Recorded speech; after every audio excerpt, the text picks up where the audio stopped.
Hi, my name is Carla Malott, and I've been doing genealogy probably since the early 90s. I started because an aunt had taken a class at Southern Genealogists Exchange Society, and we have an annual family reunion. So when I learned what she had learned, she gave me a few highlights, and so at the family reunion I passed out family group sheets to all of my cousins, and then it started from there. I now have no dining room because my dining room was torn apart to make room for all of the cabinets and files I have of research papers. My objective is to put all this in some sort of format, whether it be book or pamphlet or whatever, of material for my mother's family, which are Wasdens.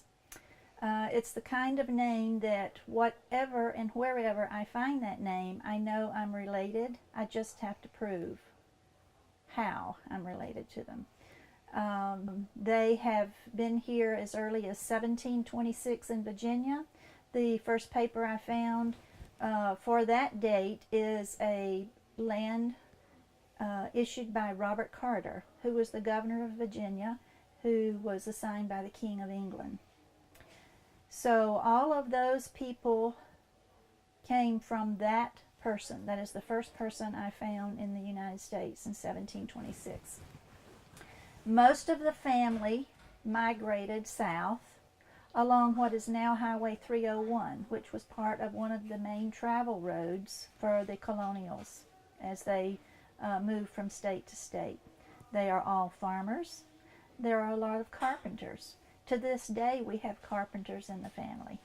The other side of my family, I've traced back also from my father's line into the 1700s. I have 4 lines.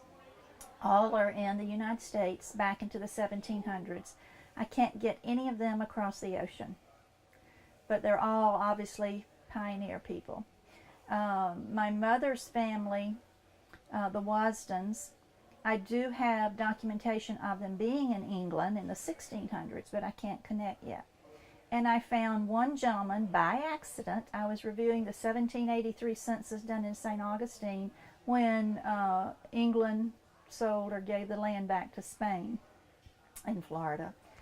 Lo and behold, there is Thomas Wasden in 1783. So I traced him back to being a loyalist in North Carolina in the Revolution.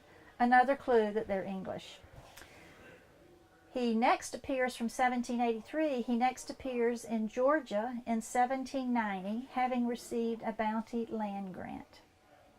Now, I have been told that it was very convenient for people to say they were on whatever side was most advantageous to them at the time.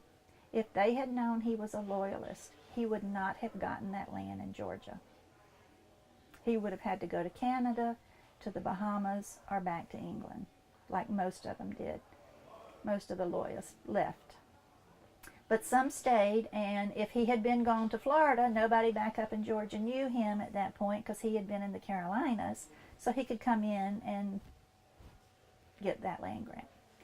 So it makes an interesting story. I would like to know how he got it, what proof he showed, if he had to show any proof, what he said to make him eligible for that. But that's something I'll never know, probably. My father's line lived on the North Carolina-South Carolina border. So I thought when I found them marrying in, say, 1811 in North Carolina, the census, every census thereafter, he is in the South Carolina census. I thought they moved. They didn't.